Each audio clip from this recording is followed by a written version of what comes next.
എനിക്കിപ്പോഴും ആ സുകുമാരിയുടെ കാര്യത്തിൽ സംശയമാണ്. ദേവനാരായണൻ തിരുമേനിയെ പോലുള്ള ഒരാളെ ചതിക്കാൻ മടിയില്ലാത്ത ആളാണ്. അവര് നമ്മളെയൊക്കെ വെറുതെ വിടുമെന്ന് തോന്നുന്നുണ്ടോ? ആരതി മോളെ, ഇതുവരെ പല മധ്യസ്ഥതകളും നടത്തിയിട്ടുണ്ടാവും. പക്ഷേ ഇതങ്ങനത്തെ ഒരു ഡീലല്ല.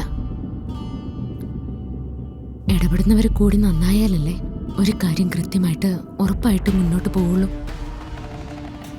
നിങ്ങൾക്ക് രണ്ടുപേർക്കും ഈ കാര്യത്തിൽ സംശയമുണ്ട്. ഞാൻ അതിന് ഒരു തെറ്റും പറയുന്നില്ല. സുകുമാരിയമ്മ ഇതുവരെ ചെയ്തു കൂട്ടിയ കാര്യം, പ്രിയങ്കയുടെ സ്വഭാവ വൈകൃതം, ഇതല്ലേ പേടിപ്പിക്കുന്ന സംഗതി. പക്ഷേ ചെറിയമ്മേ, ഇത്തരം കേസുകൾ കൈകാര്യം ചെയ്യുന്ന ഞങ്ങൾ അഡ്വക്കേറ്റുമാരുടെ ഇടയിൽ കൊള്ളാവുന്നൊരു ഗ്രൂപ്പുണ്ട്.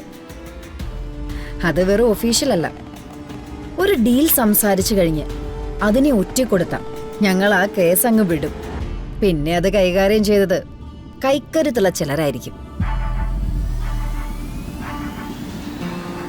ഒരു പക്ഷേ നിങ്ങളൊക്കെ പോലും പേര് കേട്ടാൽ പേടിക്കുന്ന ചിലർ.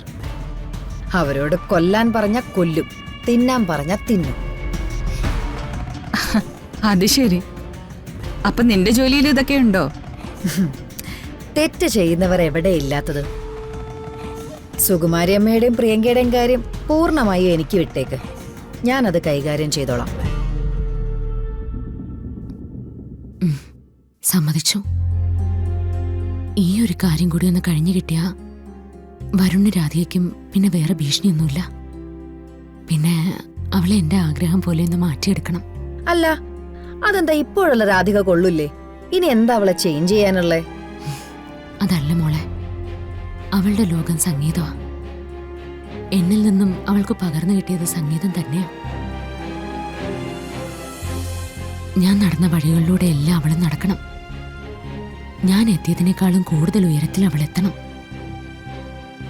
സംഗീതാസ്വാദകരുടെ നാവിൽ രാധിക എന്നുള്ള പേര് പതിയുന്നത്, അത് ഒരിക്കലും മാറ്റാൻ കഴിയാത്തതാവുന്നിടത്തോളം കാലം എനിക്ക് അവളുടെ കൂടെ നിൽക്കണം.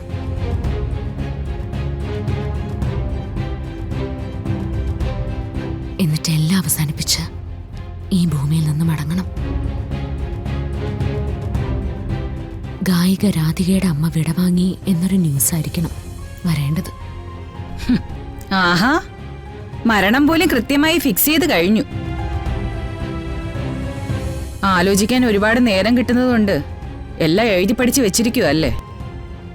ഇതുവരെ ചെറിയമ്മ മരണത്തെക്കുറിച്ച് പറഞ്ഞപ്പോഴൊക്കെ ഞാൻ കേട്ടുനിന്നു. പക്ഷെ ഇപ്പൊ രാധിക കൂടെയുണ്ട്, അവളുടെ കൂട്ടുണ്ട്. എന്നിട്ട് ഇത് തന്നെയാണ് ചെറിയമ്മ പറയുന്നെങ്കിൽ നമ്മൾ പിണങ്ങേണ്ടി വരും. അത് ശരിയാ മോളെ. ഇക്കാര്യം ഇനി പറയിക്കാൻ പാടില്ല. അമ്മ മാത്രമായ പോരല്ലോ, അമ്മുമ്മയും ആവണ്ടേ?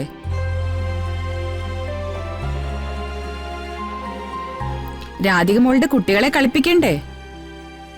അവളുടെ കുട്ടികൾക്ക് പാട്ട് പാടി കൊടുക്കണ്ടേ? അതെല്ലാം കഴിഞ്ഞിട്ട് മരണത്തെക്കുറിച്ച് നമുക്ക് തീരുമാനിക്കാം. എന്തേ? അപ്പോ ഈ രാത്രിയോടെ ഇല്ലാതാകുന്നതിനെ കുറിച്ചുള്ള ചർച്ച നമ്മൾ അവസാനിപ്പിക്കുന്നു. ഇതൊരു ഔദ്യോഗികമായ അറിയിപ്പാണ്.